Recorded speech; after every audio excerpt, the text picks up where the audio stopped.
Have you ever been wandering through a nearly empty shopping mall past vacant storefronts and dusty display windows, and then suddenly stumbled upon an aquarium? It seems bizarre, right? An oasis of aquatic life in the middle of a retail desert. Well, this is the business model for a company called SeaQuest, and the story behind these mall aquariums is a lot darker and more complex than you might imagine. Today, we're diving deep into the controversial world of SeaQuest, exploring why they set up shop in dying malls, the trail of animal welfare complaints that follows them, and the ethical questions this whole operation raises. It all starts with the American mall. Once the vibrant heart of suburban life, many malls across the country are now struggling to survive. The rise of online shopping and changing consumer habits have left these massive buildings hollowed out, with landlords desperate to fill the empty spaces. This is where SeaQuest saw an opportunity. They could lease large, unconventional spaces for a fraction of the cost of building a standalone aquarium. For the mall owners, it was a lifeline. An interactive aquarium could be a unique attraction, a destination to draw families back to the mall, hoping they'd stick around to shop or eat. It sounds like a win-win, but this is where the problems begin.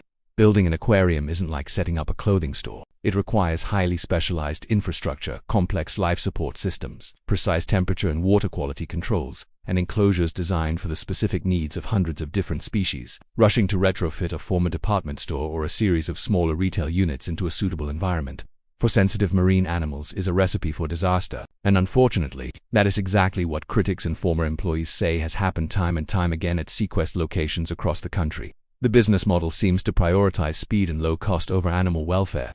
The founder of SeaQuest, Vince Covino, has a history with controversial animal attractions. Before SeaQuest, he was involved with the Idaho Aquarium and the Portland Aquarium, both of which were plagued by allegations of animal neglect, dangerously high mortality rates, and financial mismanagement. It seems this pattern has continued with SeaQuest since its first location opened in 2016. The company has amassed a shocking record of citations, fines, and public outcry.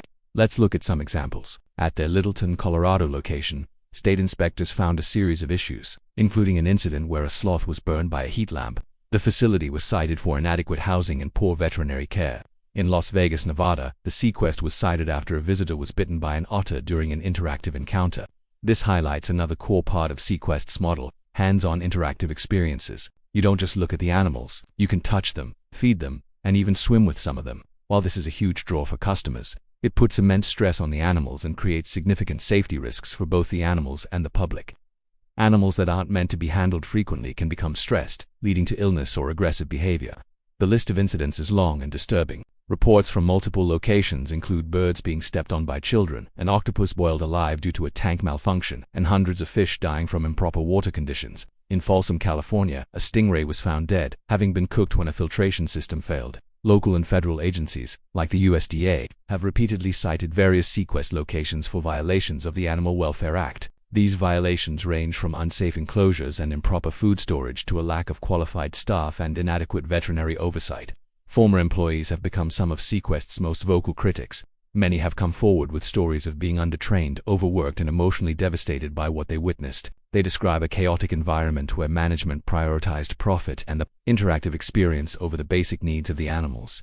They speak of being told to downplay animal deaths, of faulty equipment that was never properly fixed, and of a constant pressure to sell expensive animal encounters to visitors. These whistleblowers paint a picture of a company culture that is fundamentally at odds with the principles of animal conservation and care. So why do people still go? For many families, SeaQuest offers an affordable and accessible alternative to large, expensive city aquariums. The promise of touching a stingray or feeding a toucan is incredibly appealing, especially to children. Many visitors are likely unaware of the controversy swirling around the company. They see a fun, educational outing, and on the surface, that's what SeaQuest sells. The marketing is slick, focusing on words like conservation, education, and rescue. However, critics argue that the educational value is minimal and that the conservation claims are misleading. A true conservation organization focuses on breeding endangered species, habitat restoration, and research. SeaQuest's model, with its high animal turnover and focus on entertainment, doesn't align with these goals. The legal and public battles continue. In some cities, public pressure and legal challenges have successfully prevented SeaQuest from opening. In others, they continue to operate despite ongoing issues. The core of the problem remains the business model itself, placing a complex ecosystem that requires expert 24/7 care inside a building, designed to sell sweaters, and then pressuring an often undertrained staff to maximize interactive revenue creates a system where the animals are the ones who ultimately pay the highest price. The story of SeaQuest is a cautionary tale. It says about what can happen when the drive for profit in a failing industry collides with the complex needs of living creatures. It forces us to ask tough questions about what we consider entertainment and what responsibility we have to the animals we put on display. Is a cheap ticket and a chance to pet an exotic animal worth the potential suffering that goes on behind the scenes? The next time you see an ad for a new, exciting attraction in your local mall, it's worth digging a little deeper. The dark truth might be hiding just beneath the surface. Thank you so much for watching. This is a complex issue with a lot of information out there, and we've only scratched the surface today.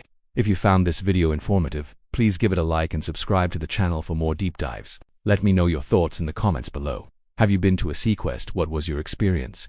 Stay curious, and I'll see you in the next video.